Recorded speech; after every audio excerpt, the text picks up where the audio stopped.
Tourist Trap, originally released in the UK as Nightmare of Terror, is a horror film directed by David Schmoller and stars Chuck Connors, Jocelyn Jones, John Von Ness, Robin Sherwood, and Tanya Roberts. The movie begins with Eileen and her boyfriend Woody, who were driving through the California desert when their car gets a flat tire. Woody goes to find a gas station. Their friends Becky, Jerry, and Molly are traveling in a different vehicle. They reach Eileen and then all drive off to collect Woody. Woody has found a gas station, but it appears deserted. He enters the back room trying to find someone who can help him, but finds a mannequin laughing at him, which then the windows open and close on their own. All sorts of weird things begin to happen. Woody becomes trapped by an unseen force. Various mannequins appear and cackle as objects fly off the shelves at him until a metal pipe impales and kills him. The others find Slauson's lost oasis, a tourist trap, but their vehicle mysteriously breaks down. Jerry tries to fix the car while the girls go skinny dipping. It seems like the girls are being watched though. Mr. Slauson, the owner of the tourist trap, then appears, holding a shotgun. He talks to the girls and seems bitter about the decline of his tourist trap since the construction of a new freeway. The girls then apologize for trespassing. They then get back to Jerry and the car. Slauson is there though and offers to help Jerry with the car, but insists the group go to his home with him to get his tools. There they see the tourist trap, animated waxwork figures. Eileen is curious about a nearby house, but Slauson insists that the women should stay inside the museum. Slauson then takes Jerry to fix their car.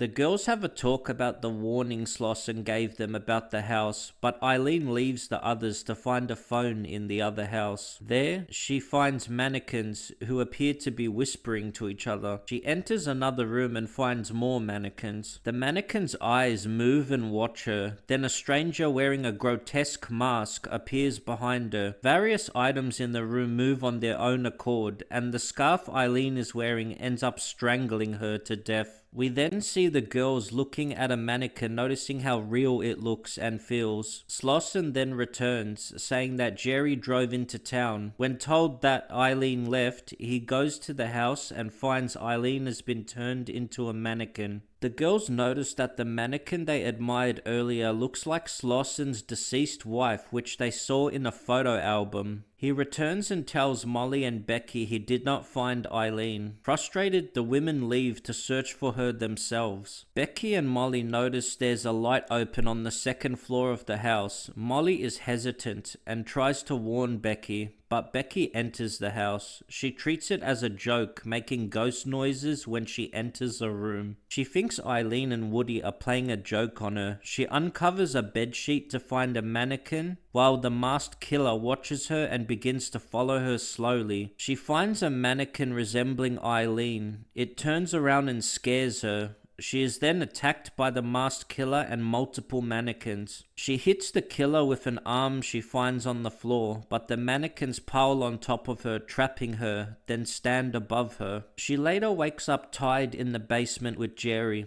Jerry says the killer is Slauson's brother Davey. Also held captive is Tina, another traveler, who is strapped to a table. The killer puts on a top hat and brings alcohol down on a tray. He makes them drink. Tina is then killed by the masked man. He straps her head down, then puts plaster on her head and face, suffocating her. Jerry frees himself by biting the rope tied to his hands and attacks the killer, but is overpowered and gets tied up again. The killer drops a key without noticing while he rants about not being able to go to the city and about his brother. He then uses telekinesis to move the key towards him, telling his victims about his powers. Molly is then pursued by the masked man, who's holding a head that keeps saying her name. She runs away, narrowly escaping. She meets Slauson, who appears in a work truck. He explains that he's trying to protect his brother, and it's not his fault that his brother is like that, and the mask he wears is of him, that his brother always looked up to him. He drives her to the museum and gives her a gun while he goes inside. The masked man appears and Molly shoots, but the gun is loaded with blanks as the killer pretends to be injured. Molly hits him with the gun, shattering his mask, revealing him to be Slauson. Molly runs but is soon captured and restrained to a bed. Becky and Jerry escape from the basement but get separated after they walk past Slauson talking to himself, essentially playing with his mannequins with his telekinesis powers. Jerry jumps through a window after the killer spots him and runs. The killer then goes after Becky but appears as his normal self and takes Becky back to the museum. There, Slauson begins tormenting her with the mannequins and laughs at her. She is then killed by an Indian chief figure who throws a knife at her, stabbing her in the back of the head.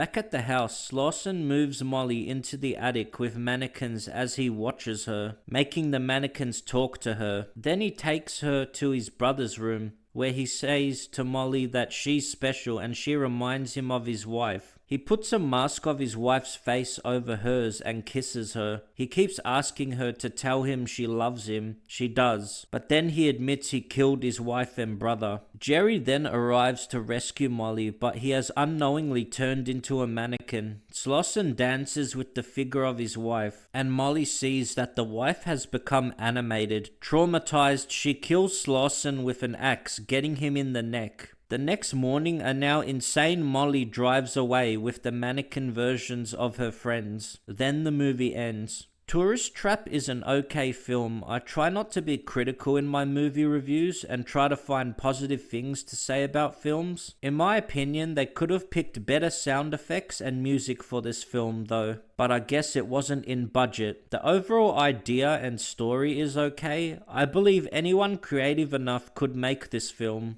All I can say is that it's a decent slasher horror film.